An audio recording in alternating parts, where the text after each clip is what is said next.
भूतकांडा।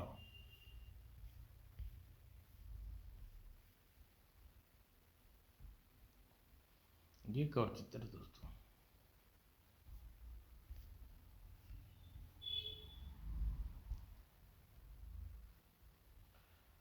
एक गांव चरणदास नाम का एक लकड़हारा अपनी पत्नी और 5 बच्चों के साथ छोटे से मकान में रहता था। उसके घर में गुजारा बड़ा मुश्किल से चलता था। कभी कभी उसे फाके करने की नौबत आ जाती थी। भगवान की मार, एक दिन चरणदास और उसके साथ लोगों के साथ लकड़ियां काट रहा था, तो पेड़ का एक मोटा तना उसके पैर पर आ गिरा। हाय, मर गया, बचाओ। अरे चरणदास, दब गया, बचाओ उसे, जल्दी करो, शाबाश, सब निकालो उसे। चरणदास की जिंदगी बच गई, लेकिन अपाहिज हो गया। आह, हे भगवान, पहले ही घर का गुजारा मुश्किल से चलता था, अब क्या होगा। मैं तो किसी काम का नहीं रहा। वास्तव में चरणदास गरीबी और भुखमरी की ऐसी मार पड़ी कि उसका पूरा परिवार अन्न के दाने के लिए तरस गया। माँ, भूख लगी है, कुछ खाने को दो। स्वामी, अब सब कुछ मुझसे देखा नहीं जाता, आप कहीं मुझे थोड़ा जहर ला कर दे दे। सुबह सुबह मैं तुम्हारे दर्द को समझता हूँ भगवान, इसलिए तुम्हें अकेले मरने से इस घर का दुख दर्द दूर नहीं होगा। तुम्हारे बाद हम सब तिल तिल कर मरेंगे। इससे अच्छा है तो हम सब एक साथ कुएं में कूद कर अपनी जान दे दें। आप ठीक कहते हैं जी, चलिए हम सब इसी समय पास वाले कुएं में डूब मरते हैं। रोज रोज के मरने से अच्छा तो एक बार मर कर तमाम संकटों से मुक्ति पा लेना अच्छा है। नहीं भगवान, इस समय आत्महत्या करना ठीक नहीं रहेगा।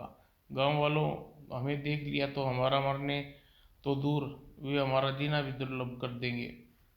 अतः हम अपनी जीवन लीला रात को समय समाप्त करेंगे।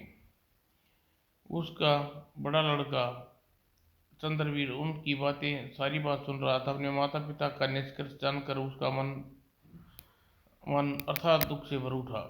काश मैं अपने माता पिता के लिए कुछ काम कर सकता। काश ईश्वर मेरे प्राण लेकर मेरे माता पिता की झोली में खुशियां भर दी। और उस रात पूरा गांव गहरी नींद सोया हुआ था। बेटा चंद्र, सबसे पहले तुम कुएं के कूद कर अपने प्राण त्यागो। जी पिताजी। लेकिन जैसे ही वे कुएं की में छलांग लगानी चाहिए, ठहरो भाई, ठहरो। सांप, हाय राम, सांप, हा हा हा। एक वैसे तुम सब अपनी जान देने जा रहे हो और मौत से भी डर नहीं लगता, लेकिन मुझे देखकर भयभीत हो उठे। तुम्हारी जिंदगी का मोह पैदा हो गया। चंद्रवीर सांस जुटाकर बोला, आप कौन है नागराज? हमें आपने हमें मरने से क्यों रोका? मैं कौन हूँ फिलहाल यह मैं तुम्हें नहीं बता सकता। तुम्हें आत्महत्या करने के लिए रोकना चाहता हूँ मैं। तुम्हें अनमोल जीवन है, तुम इस तरह सस्ते में मत गवाओ। लेकिन सिवाय आत्महत्या के मेरे पास कोई चारा नहीं है नागराज। भूख और से लड़ लड़ कर हम हार चुकी हैं। मैं जानता हूँ चरणदास, परंतु यदि तुम साहस और धैर्य से काम लो तो दुनिया की तमाम खुशियां हासिल कर सकते हो। वह कैसे नागराज? यदि तुम बड़े बेटे चंद्रभान को मुझे दे दो तो बदले में तुम्हें इतना धन दूंगा कि जीवन में कभी तुम्हें किसी वस्तु का अभाव नहीं रहेगा और तुम सुख शांति से आराम से जिंदगी व्यतीत कर सकते हो। लेकिन तुम हमारे बड़े लड़के को करोगे क्या? तुम अपने बेटे का जीवन व्यर्थ गंवाने जा रहे थे, जबकि उसके जीवन में इंसानियत की भलाई में उसके जीवन में इंसान और इंसानियत की भलाई में लगाऊंगा। नहीं नहीं, ऐसा नहीं हो सकता। मैं अपने बेटे को नहीं दूंगी। ठहरो वहाँ। यदि नागराज मेरे जीवन के बदले आप लोगों का जीवन खुशहाल कर सकता है तो मुझे इसमें कोई आपत्ति नहीं है। आप लोग मैं वह अपने भाई बहनों की खुशियों के लिए संघर्ष ही अपना जीवन बलिदान कर सकता हूँ। वैसे आप लोग दुखी देखकर मुझे भी अपने जीवन से घृणा होने लगी है। बेटा, मेरे लाल, धैर्य रखो। यदि मेरी कुर्बानी बाकियों का जीवन बचाती है तो सब आनंद पूर्वक रह सकते हैं, तो मेरे लिए इतनी से बढ़कर खुशी की बात क्या हो सकती है। ओह नहीं नागराज, आप मेरे माता पिता को धन दीजिए, मैं आपके अपने अपने आप को आपके हवाले करता हूँ। अच्छा चंद्रवीर, तुम्हारी मातृभक्ति पितृभक्ति से प्रसन्न हूँ। अगले ही पल सर्प ने मुंह खोला, उसमें से सोने के सिक्के की वर्षा होने लगी। आह, इस धन से बटोरो और अपने घर जाकर चरणदास, ईश्वर ने चाहा तो चंद्रवीर एक दिन सही सलामत अपने सामने खड़ा मिलेगा। मुझे खेत कम से कम यह तो बता दो नागराज, तुम हमारी बेटी को कहाँ ले जा रही हो। मुझे खेद है चरणदास, फिलहाल मैं तुम्हें कुछ नहीं, प्रश्नों का कोई उत्तर नहीं दे सकता। और चरणदास उसकी पत्नी जमीन में पड़े सोने के सिक्के बटोरने लगी। तो चंद्रवीर ने अपने माता पिता से आज्ञा ली। मुझे आज्ञा दीजिए माता पिताजी, मैं साथ ही आशीर्वाद दीजिए नागराज की मनोकामना पूर्ण करने में सफल हो जाऊं। हमारा आशीर्वाद सदैव तुम्हारे साथ रहेगा बेटा। फिर नागराज के कहने पर चंद्रदास और उसकी पत्नी उदास हृदय से अन्य बच्चों के साथ अपने घर की ओर चल दी। दुखी मत हो चंद्र वीरा, यदि ईश्वर ने चाहा तो तुम अपने माता पिता और भाई बहनों से मिलोगे। वैसे अब तुम्हें इसकी चिंता नहीं करनी चाहिए। मैंने इतना धन दे दिया है कि उसकी कई पुश्ते आराम से किसी वस्तु का अभाव नहीं होगा। मैं जानता हूँ नागराज, अब आप मुझे आज्ञा दीजिए, मुझे क्या करना है। तुम मेरी पूछ पकड़ लो, तुम्हें कहीं लेकर चलूंगा, जैसी आज्ञा कहकर। जैसे ही चंद्रवीर ने सर्प की पूछ पकड़ी, उसे लेकर उड़ गया। निश्चित रूप से नागराज कोई असाधारण सर्प नहीं है, मुझे कहाँ लेकर जा रहा है। काफी देर उड़ते रहने के पश्चात चंद्रवीर को लेकर एक छोटी घाटी के ऊपर उड़ रहा था, तभी बड़ी जोर से हवा चलने लगी। सावधान चंद्रवीर, एक भयानक खतरा हमारी ओर वाला है। चंद्रवीर ने तुरंत ही गर्दन पलट कर देखी, है ईश्वर, इतना विशाल पक्षी, इसके मुंह से आग निकल की लपटें निकल रही हैं। नागराज, यह विशालकाय पक्षी हम दोनों को जला कर राख कर देगा, जल्दी कुछ करो। धैर्य रखो चंद्रवीर, हमारी स्थिति गुरुदेव से छिपी नहीं होगी, वे अवश्य हमारी रक्षा करेंगे। और तभी एक विशाल अग्नि पक्षी के उसके सिर ऊपर उठाया, तुरंत हे भगवान, हे ईश्वर, रक्षा करना। किंतु इससे पहले कि अग्नि पक्षी दोनों को अपने मौत में जकड़ लेता, घाटी के ऊपर बिजली जैसी तीव्र किरणें क्रोंदी और अग्नि पक्षी पर जाकर पड़ी। पलक झपकते ही पक्षी धुआं बनकर हवा में विलीन हो गया। देखो चंद्रवीर, मेरे गुरु का प्रताप। हाँ, लेकिन नागराज, आपने गुरु कौन है, और यह विशाल पक्षी अचानक हमें आक्रमण करने कहाँ से आ गया और क्यों आया था। मेरे गुरुदेव एक मेरे गुरुदेव धर्मदेव एक बहुत पहुंचे हुए महर्षि हैं, तुम्हारे प्रश्नों का उत्तर वही देंगे। क्या वे इस घाटी में रहते हैं? हाँ, इस समय हम सीधे उन्हीं के पास चल रही हैं। कुछ देर बाद, प्रणाम गुरुदेव। प्रणाम ऋषिवर। मुनिवर ने आंखें खोली। आयुष्मान भव वत्स, यह बाल कौन है और तुम इसे मेरे पास क्यों लाए हो? गुरुदेव, इसका नाम चंद्रवीर है और इसके नक्षत्र और हाथ और माथे की लकीर वैसी हैं जैसे आपने बताई थी। और यही है गुरुदेव, मैंने लगातार कई दिनों तक इस बालक के विषय में जांच पड़ताल करने के पाया है। यह उसी दिन उसी नक्षत्र में पैदा हुआ है जिसकी जरूरत आपको जरूरत थी। अर्थात यह बालक को आपको जरूरत थी, इसी कसौटी पर बिल्कुल खरा उतरा। यह वीर और बुद्धिमान भी है। समझ गया, लेकिन यह बालक तुम्हें मिला कहाँ? तब नागराज ने अपने गुरुदेव को सारी बात बता दी। सब कुछ जानकर महर्षि का चेहरा प्रशंसा से खिल उठा। बहुत खूब नागराज, तुमने इसे हमारे पास लाकर बहुत अच्छा कार्य किया। मुझे पूर्ण विश्वास है यह बालक निकट भविष्य में दुष्ट काल भैरव की मृत्यु का कारण बनेगा। अब तुम अपने असली रूप में आ जाओ। जो आज्ञा गुरुदेव। अगले ही पल एक सुंदर स्वच्छ बालक के रूप में परिवर्तन हो गया। अरे वाह, मेरे लिए आज्ञा गुरुदेव। ठहरो, पहले इस बालक से कुछ पूछने दो। तुम्हारी आयु कितनी है बालक? 12 वर्ष। बहुत खूब। बालक, क्या तुम अपने माता पिता भाई बहनों से बिछड़ कर दुख महसूस कर रहे हो? निसंदेह मुनिवर, एक इंसान होने के नाते यह मोह माया मुझ में भी है, लेकिन वचन अनुसार अब मैं शरीर और इस में बहरा खून का एक एक कतरा आपका है। आप कहें तो शरीर को एक एक बोटी को, खून के एक एक बूंद को स्वयं अपने हाथों से समाप्त कर सकता हूँ। बहुत खूब। बालक, क्या तुमने मौत से डर नहीं लगता? अब न मुझे जीवन का मोह है, न मौत का भय है। आप मुझे आदेश दे, मैं बिना किसी संकोच के अपनी गर्दन काट कर आपके कदमों में रख दूंगा। हमें तुम्हारे प्रश्न उत्तर सुनकर प्रसन्न हुए बालक। अब हमें विश्वास हो गया कि तुम भविष्य में दुष्ट काल भैरव से इंसान और इंसानियत की अवश्य रक्षा करोगे। अभी लगता है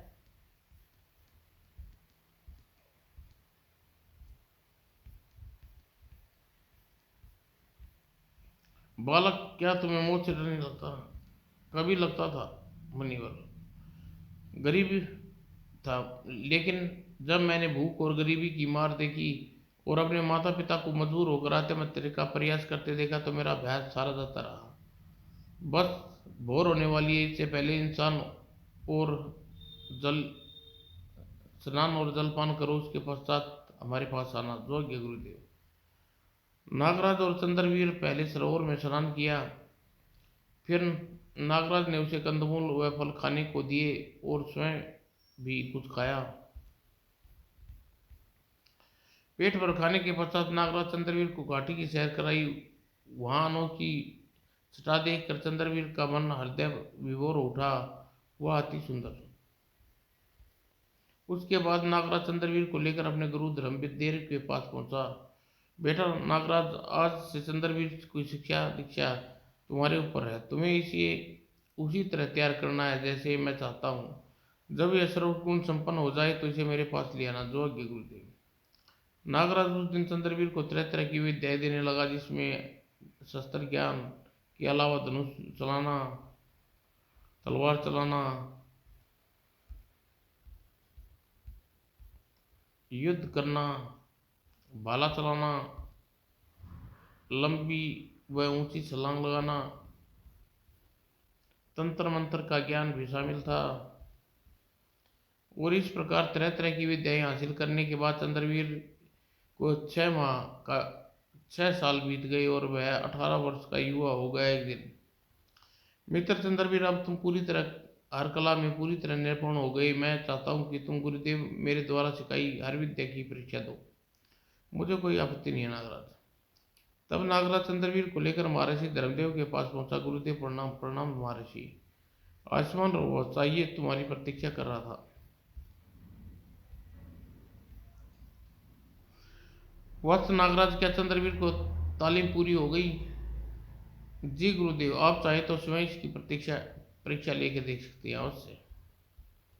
महर्षि धर्मदेव ने चंद्रवीर को तरह तरह की परीक्षा ली। चंद्रवीर हर परीक्षा में उत्तीर्ण हुआ, जिससे महर्षि धर्मदेव प्रसन्न हो उठे। शाबाश बालक, मैं चाहता था वैसा ही निकले। अब आओ मेरे साथ। आज मैं तुम्हें मन में पलने वाले हर प्रश्न का उत्तर दूंगा। तुम्हें बताऊंगा नागराज ने तुम्हें यहाँ क्यों ले आया, और तुम काल भैरव कौन है।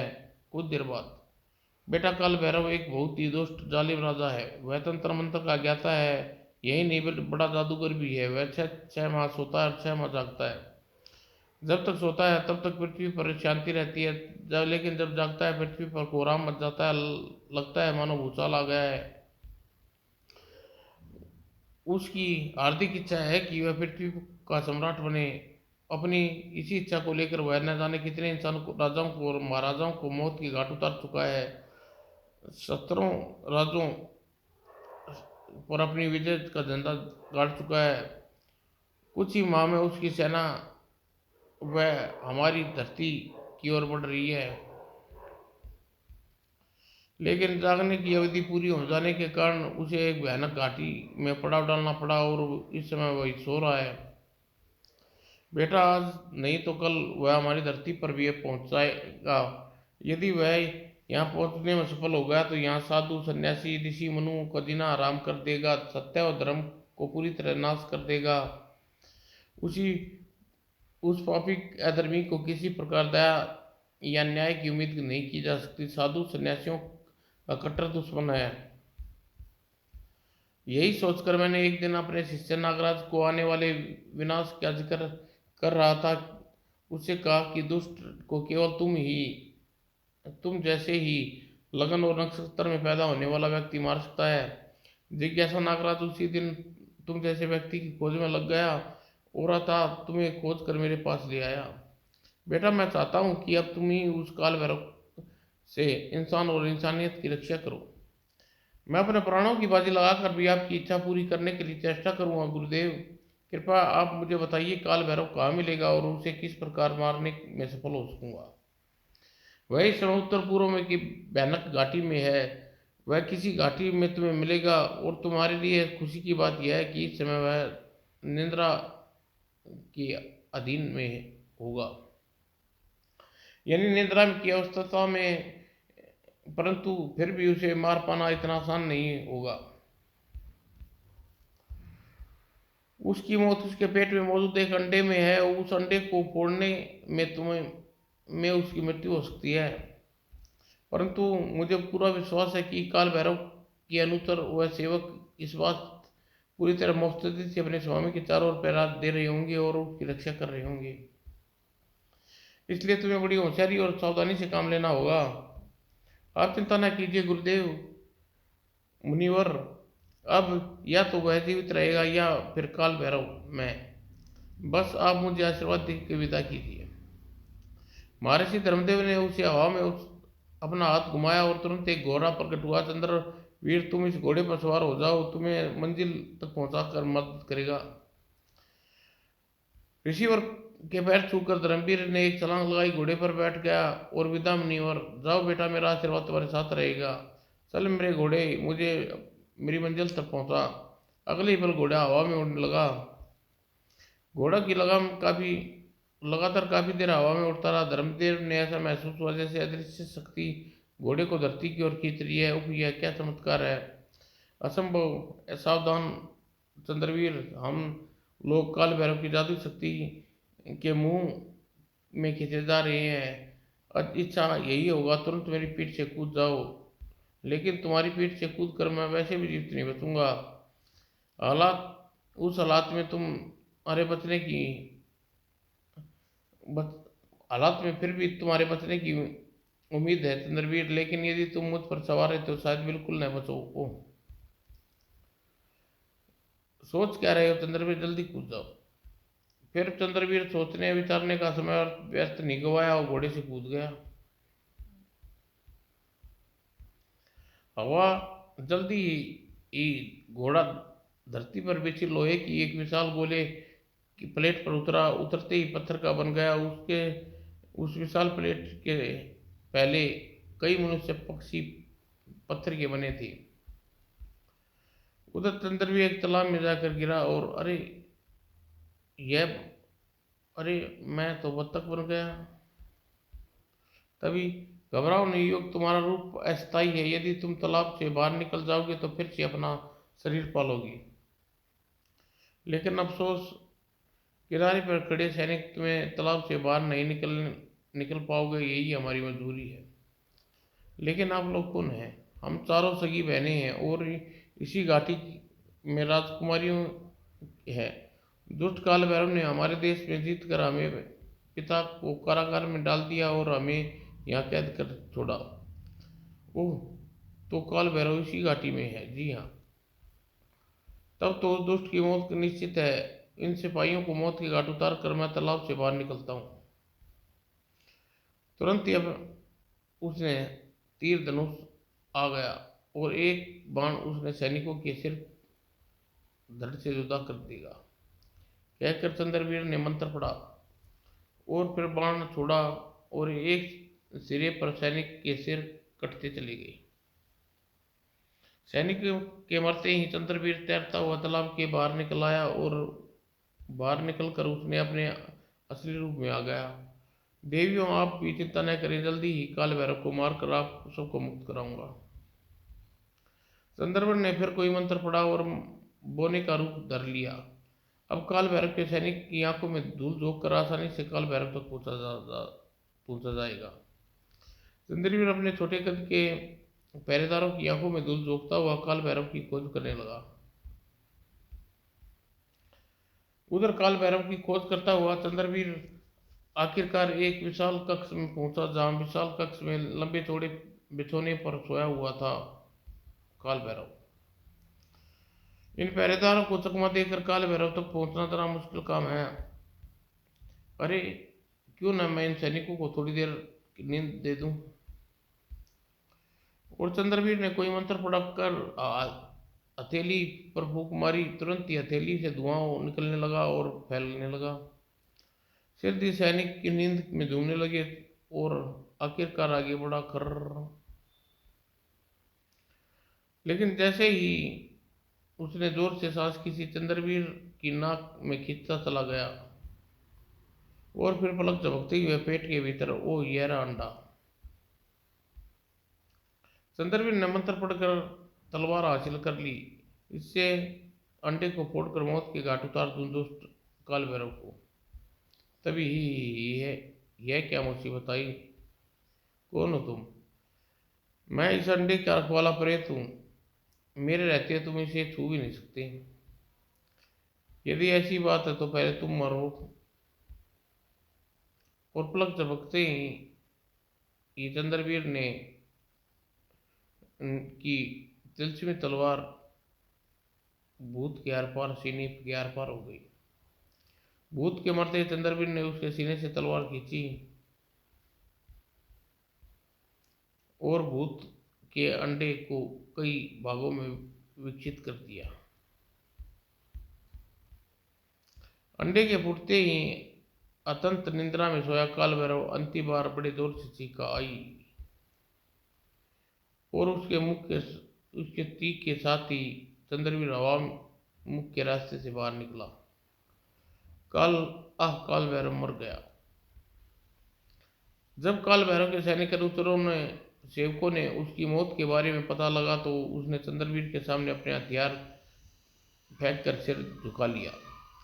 आज से हमारे स्वामी हैं महान चंद्रवीर, हमें आज्ञा दीजिए, हमें आज्ञा का पालन करेंगे।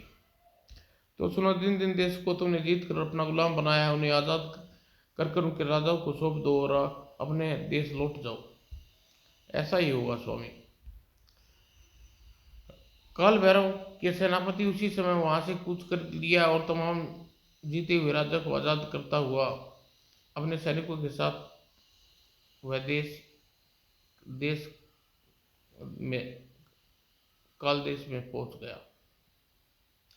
चंद्रवीर घाटी के राजा और राजकुमारी को मुक्त कराया।